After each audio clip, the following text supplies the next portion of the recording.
Am 1. Juli 2010 stellten 7 Wissenschaftler in der Fachzeitschrift Nature das größte Raubtier vor, das jemals in einem Ozean gejagt hat.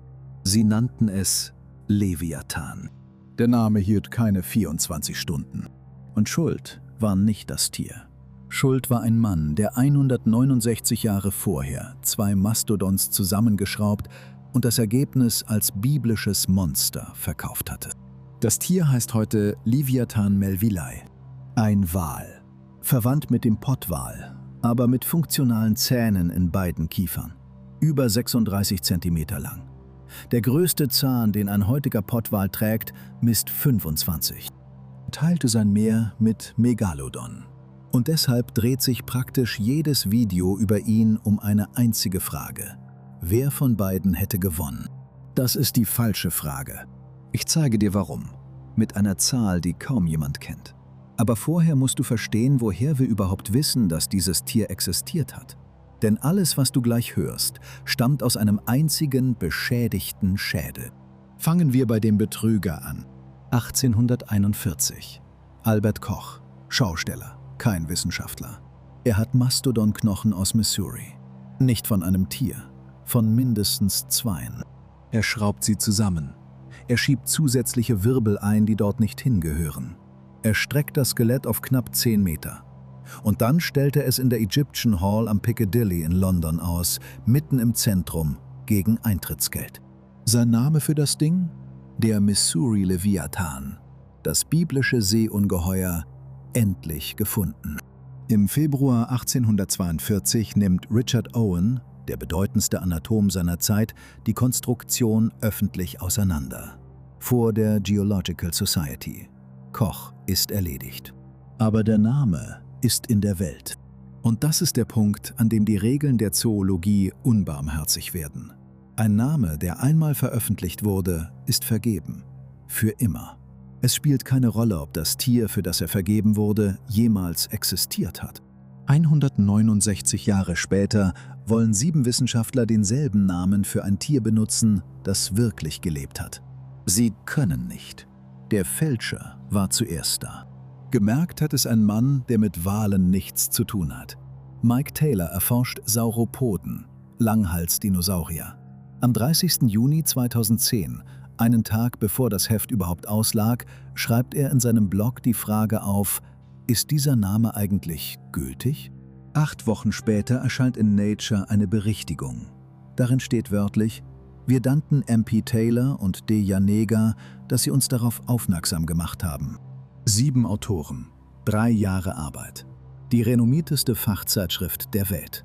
Gekippt von einem Blogpost. Und der Ersatzname? Der stand die ganze Zeit in ihrem eigenen Text. In der Begründung des Namens hatten sie selbst geschrieben, wo Leviathan herkommt. Vom hebräischen Liviathan. Sie mussten nur das Original nehmen. Merk dir diesen Vorgang, nicht weil er lustig ist, sondern weil er das Muster ist. 7 Fachleute, 3 Jahre an einem Fossil, die beste Fachzeitschrift der Welt. Und der erste Satz über dieses Tier, den die Öffentlichkeit zu lesen bekam, war falsch. Es wird nicht der letzte bleiben. Bleibt die Frage, die kein anderes Video über dieses Tier stellt. Woher wissen wir das alles überhaupt? November 2008. Cerro Colorado, in der Wüste südlich von Ica in Peru. Gefunden hat den Schädel nicht ein peruanischer Professor, sondern Klaas Post, ein Niederländer vom Naturhistorischen Museum in Rotterdam. Was er findet, ist zu 75% vollständig. 3 Meter lang, 1,90 Meter breit. Ein Schädel von der Länge eines Kleinwagens. Und jetzt die Frage: Warum liegt so etwas ausgerechnet dort? Weil diese Wüste kein Fundort ist. Sie ist ein Friedhof. Auf 12 Quadratkilometern haben Forscher in 7 Grabungskampagnen 318 Skelettfunde kartiert. 81% davon sind Wale. Dazu 3586 einzelne Haizähne, jeder mit Koordinate. Das ist der dichteste Walfriedhof, den wir aus dieser Erdepoche kennen. Und Leviathan ist dort nicht einmal der einzige Raubwal. Im selben Gestein liegen 2 weitere, kleinere Verwandte mit demselben Bauprinzip. Einer von ihnen ist bis heute nicht beschrieben. Er hat noch keinen Namen. Fast 90% aller Funde stecken in einem einzigen Band von wenigen Dutzend Metern. Das ist kein Zufall und kein Massensterben. Das ist ein Ort, an dem über Jahrtausende alles konserviert wurde, was hinabsank und der uns heute wie ein einziger Moment erscheint. Und er verschwindet gerade. In derselben Arbeit, in der die Forscher ihn kartieren, steht ein Satz, den man zweimal lesen muss. Die Dichte der großen Haizähne, schreiben sie, nahm im Lauf ihrer eigenen Kampagnen ab, durch fortlaufendes illegales Absammeln. Sie haben beim Kartieren zugesehen, wie der Fundort abgetragen wurde. Was dort weggetragen wird, taucht in keinem Katalog wieder auf. Es ist nicht verloren wie ein Fossil, das nie gefunden wurde. Es ist gefunden worden und trotzdem weg. Zurück zu dem, was auf dem Tisch liegt. Die Zähne von Leviathan sind über 36 cm lang und bis zu 12 cm dick. Die vorderen stehen nicht senkrecht im Kiefer, sie sind um 45 Grad nach vorn geneigt und die Schnauzenspitze ist nach oben gebogen. Das allein wäre nur eine Beschreibung. Interessant wird es durch etwas, das man an den Zähnen selbst sehen kann. Sie sind abgeschliffen, nicht vorn, wo sie auf Beute trafen, seitlich. Tiefe, senkrechte Facetten, dort wo die oberen Zähne an den unteren vorbeiglitten, über eine lange Strecke. Ober- und Unterkiefer haben sich gegenseitig geschärft, jedes Mal, wenn das Maul zuging. Das ist keine Rekonstruktion, das ist Abrieb. Das Tier hat seinen eigenen Biss ins Material geschrieben. Dazu kommt die Bauform. Kurze, breite Schnauze. Das bedeutet Hebel. Mehr Kraft auf die vorderen Zähne und Widerstand gegen eine Beute, die sich wehrt.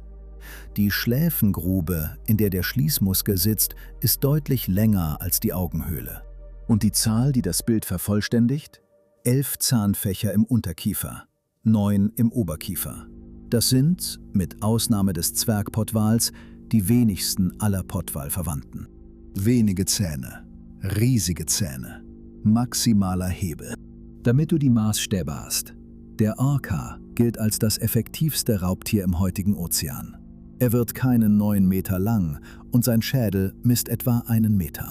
Leviathans Schädel war 3. Und eine Zahl musst du vergessen, bevor du sie irgendwo liest. In fast jedem älteren Text steht, dieses Tier habe vor 12 bis 13 Millionen Jahren gelebt. 2017 hat dieselbe Arbeitsgruppe die Fundschicht neu datiert, mit Kieselalgen und radiometrisch. Das Ergebnis? Knapp 9 Millionen Jahre. 3 bis 4 Millionen Jahre jünger als gedacht. Das Tier hat sich nicht verändert. Unsere Datierung hat sich verändert. Und jetzt die Grenze. Und die ist wichtiger als alles davor. Es gibt keine Zahl für die Bisskraft dieses Tieres. Kein Newtonwert nirgendwo. Niemand hat sie berechnet. Und es steht noch schärfer im Originaltext, als die meisten glauben. Dort ist die Rede vom größten Biss, den ein Landwirbeltier je hatte. Vom größten, nicht vom stärksten. Das ist eine Aussage über die Ausmaße, nicht über die Kraft. Wir können messen, wie groß sein Biss war. Wie stark er war, weiß niemand. Wenn dir irgendwo eine Newtonzahl für Leviathan begegnet, sie ist erfunden. Und damit sind wir bei dem Wort, das über allem steht. Warum heißt der Pottwal Pottwal? Warum heißt er auf Englisch Sperm Whale? Weil man ihm den Kopf geöffnet hat. Darin ist kein Muskel und kein Gehirn, sondern eine wachsartige, weißliche Substanz. Tonnenweise. Und wer sie zum ersten Mal sah, kam zu dem Schluss, der naheliegend wirkte: Das ist Samenflüssigkeit. Der Kopf des Tieres ist voll davon. Man nannte es Spermaceti, Walsamen.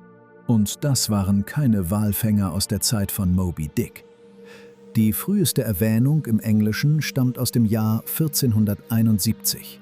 Das ist mittelalterlich. Der Irrtum ist über 500 Jahre alt. Ab 1793 kürzt man das Ganze ab. Aus dem Spermaceti Whale wird der Sperm Whale. Das größte Raubtier der Erde trägt bis heute einen Namen, der auf einer Verwechslung beruht. Und der zweite Teil des Namens unseres Tieres? Melvillei. Er ist Herman Melville gewidmet, dem Mann, der Moby Dick geschrieben hat. Das ist die Ironie in der Ironie. Melville erfand einen weißen Pottwal, der Schiffe rammt und Menschen tötet, und musste dafür einen sanften Tintenfischfresser zum Monster umschreiben. 9 Millionen Jahre vorher hatte im selben Ozean ein Tier gelebt, das genau das war, was er sich ausdachte. Er hat es nur nie erfahren. Wir haben uns also über den Inhalt des Kopfes geirrt. Das ist der Teil, den wir wissen. Jetzt der Teil, den wir nicht wissen. Der Schädel von Leviathan hat auf der Oberseite eine gewaltige Mulde, die sich über die gesamte Länge der Schnauze zieht. Dieselbe Mulde hat der heutige Pottwal. Bei ihm sitzt darin das Organ, das die Walfänger für Samen hielten. 2 Tiere, derselbe Kopf. Aber sie sind nicht nah verwandt. Das ist der Satz, an dem sich alles aufhängt. Leviathan ist kein Vorfahre des Pottwals. Er ist ein Seitenzweig. Diese Kopfkonstruktion ist zweimal unabhängig voneinander entstanden. Und deshalb bricht die Erklärung zusammen, die man normalerweise hört. Beim Pottwal sagt man, das Organ dient dem Tieftauchen, der Echoortung, dem Aufspüren von Tintenfischen in völliger Dunkelheit. Über Leviathan schreiben die Autoren wörtlich, die Mulde sei nicht mit Tieftauchen verbunden gewesen, nicht mit Saugfressen, nicht mit Tintenfischjagd. Keines davon. Er hatte denselben Kopf und benutzte ihn für etwas anderes. Und was das war, steht bis heute nicht fest. In derselben Arbeit stehen 5 Möglichkeiten nebeneinander. Auftriebsregulierung, damit das Tier ohne Kraft in der Tiefe bleiben kann. Echoortung, akustisches Betäuben der Beute, akustisches Imponieren gegenüber Artgenossen oder ein Rambock für Kämpfe untereinander. 5 Hypothesen, 16 Jahre, keine Entscheidung. Und hier ist der Teil, der wirklich unangenehm ist. Der Pottwal lebt. Wir können ihn filmen, besendern, jahrelang verfolgen. Wir haben ihn zu Zehntausenden getötet und aufgeschnitten. Wir wissen trotzdem nicht sicher, wofür sein Kopf da ist. 2 Tiere, nicht miteinander verwandt, bauen sich unabhängig denselben Apparat. Von keinem der beiden kennen wir die Funktion, nicht einmal von dem, das noch da ist. Bleibt eine Frage, die sich aufdrängt. Warum ist der eine noch da und der andere nicht? Die Autoren der Erstbeschreibung haben dazu eine Vermutung. Und sie ist elegant genug, dass man sie überall abgeschrieben findet. Sie geht so. Der Pottwal hat aufgehört zu beißen. Er ist in die Tiefe gegangen, hat sich auf Tintenfische verlegt und sein Gebiss aufgegeben. Funktionale Zähne nur noch im Unterkiefer. Und selbst die braucht er kaum. Er saugt seine Beute ein. Leviathan dagegen blieb an der Oberfläche und blieb ein Beißer. Als seine Beute wegbrach, hatte er keine zweite Möglichkeit. Spezialisierung als Sackgasse. Eine schöne Geschichte. Nur steht in derselben Arbeit 2 Sätze weiter der Satz, den niemand mitzitiert. Weitere Daten zum Zeitpunkt dieses Aussterbens wären entscheidend. Das ist Fachsprache für wir wissen nicht, ob unsere Erklärung stimmt, weil wir nicht genau wissen, wann er verschwand. Und das ist der Punkt, an dem du vorsichtig werden solltest bei allem, was du über dieses Tier hörst. Leviathans Aussterbedatum stützt sich nicht auf Skelette. Es stützt sich auf ein paar einzelne Zähne, von denen wir nicht einmal sicher sagen können, dass sie zu ihm gehören. Wir kennen nicht das Tier. Wir kennen ein paar Zähne, die vielleicht ihm gehörten, und darauf bauen wir seinen Untergang. Und jetzt die Frage, für die du geklickt hast. Megalodon oder Leviathan? Belegt ist, dass sie am selben Ort waren. In der Fundschicht liegen große Haizähne im gesamten Profil. Nicht belegt ist alles andere. Es gibt keine Bissspur, keinen Mageninhalt. Für Leviathan existiert überhaupt kein einziger Fraßbeleg. Wir wissen nicht durch Funde, was er gefressen hat. Wir schließen es aus seinen Zähnen. Und jetzt die Zahl, die ich dir versprochen habe. Von den 3586 Haizähnen an diesem Fundort gehören zu Megalodons Familie 0,5%. 78% sind Requiemhaie, gewöhnliche Haie. An dem Ort, an dem Leviathan gefunden wurde, ist Megalodon ein Statist. Und die Zeitrechnung zerlegt den Rest. Megalodon starb vor 3,6 Millionen Jahren aus. Leviathanartige Wale verschwinden im frühen Pliozän vor rund 5 Millionen Jahren. Dazwischen liegt über 1 Million Jahre. Sie sind nicht gemeinsam untergegangen. Sie haben nicht einmal denselben Untergang erlebt. Wer der König war, ist nicht ungeklärt. Es ist unentscheidbar. Es gibt nichts, woran man es entscheiden könnte. Und wenn du jetzt denkst, wenigstens die schöne Geschichte stimmt, die von den Räubern, die die Bartenwale so lange jagten, bis daraus die Blauwale wurden, auch die ist tot. Der Größensprung der Bartenwale passiert erst im Pliopleistozän, nach Leviathan. Und die Arbeit, die das datiert hat, schließt Fraßdruck durch Großräuber ausdrücklich als Ursache aus. Die Riesen kamen nicht, weil die Räuber sie dazu zwangen. Sie kamen, als die Räuber weg waren. Was seither dazugekommen ist, passt in wenige Sätze. 2017 wurde am selben Fundort ein weiterer Raubwal beschrieben, eine eigene Art. Aus Südafrika kennen wir 2 Zähne von gut 30 Zentimetern, deren Wurzelkanäle noch offen sind. Offene Wurzelkanäle bedeuten, das Tier war noch nicht ausgewachsen. Wenn das Jungtiere waren, wie groß wurden dann die Erwachsenen? Wir wissen es nicht.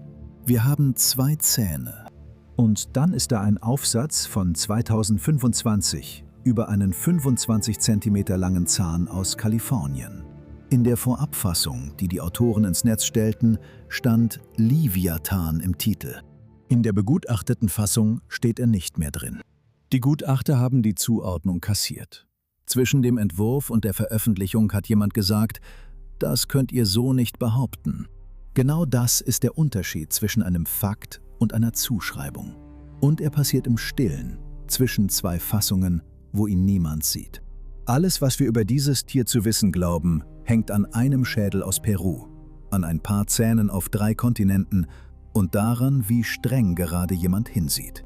Wir haben diesen Wal nach dem benannt, was in seinem Kopf steckt. Wir haben uns geirrt, vor über 500 Jahren. Und wir wissen bis heute nicht, was in seinem Kopf steckt. Leviathan ist nicht die Antwort auf die Frage, wer der König der Urmeere war. Leviathan ist der Grund, warum die Frage offen ist. Es gibt ein Tier in diesem Archiv, bei dem es noch schlimmer kam. 100 Jahre lang wusste niemand, wo sein Maul saß. Nicht wie es aussah, wo es saß. Bis zum nächsten Video.